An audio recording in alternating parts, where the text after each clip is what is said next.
Highgate Cemetery, once London's finest example of 19th century Gothic architecture, achieved notoriety in 1967, when two schoolgirls reported seeing a mysterious figure in the shadows of Swains Lane. As the girls passed the cemetery's north gate, they witnessed the graves opening and bodies rising from them into the winter's night. Local newspapers became inundated with letters from residents who also reported seeing a tall, dark figure behind the railings of the cemetery gate. They described the apparition as a monster, dressed in black, his face a mask of evil. With so many witnesses coming forward, could there have been some truth in the rumour? Did a vampire really lurk in the shadows of Highgate Cemetery?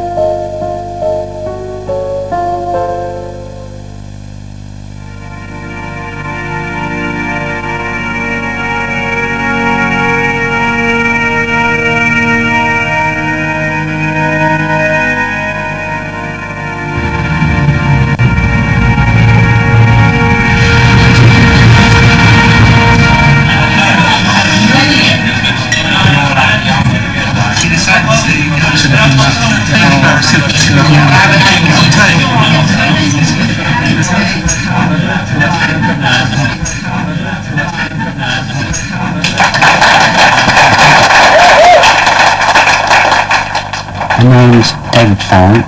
I'm President of the British Psychic and Occult Society and also the Highgate Vampire Society.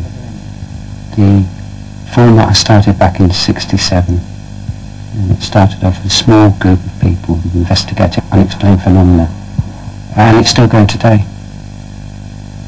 Well, talking of vampirism, everybody knows about the famous case of the so-called Highgate vampire. Indeed, it was me that inadvertently started the whole thing. What actually occurred there was that there were reports of a tall, dark figure at Highgate Cemetery back in the late 60s. And I interviewed and other people actually interviewed people that claimed to have seen a tall, dark figure. There was one witness who was an accountant actually, and he got lost right in the middle of in Highgate Cemetery, near the Circle of Lebanon. Which is a big Victorian circle of catacombs. And he told me that all of a sudden he sensed something behind him. He said he didn't know what it was just an overwhelming sensation that there's somebody there. And he swung around and he told me that he saw a tall figure actually standing about 6 feet away from the cemetery. It wasn't dark, but it was getting dark. And he described the eyes. He said it had hypnotic eyes. And it was he felt as if it was trying to drain him of energy to hypnotise him.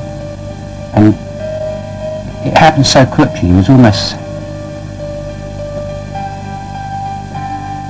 frightened, but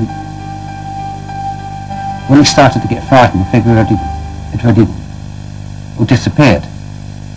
You know, some people are very psychic, very open to things, and they don't actually realise how open they are, and there's no protection, so it's like anything can go inside of them and use them as a vessel. And when it's known that somebody's like that, then they really do need expert help. Often you find in psychic investigations you're dealing with rumour, second-hand reports that tend to get exaggerated. So I only tend to try and stick to the ones that I found most factual. As passing the top gate of Highgate Cemetery, I don't know what time it would have. It would have been approaching midnight, it was very late. And as I passed the top gate to go down Swains Lane, something caught my eye and I looked up really quickly.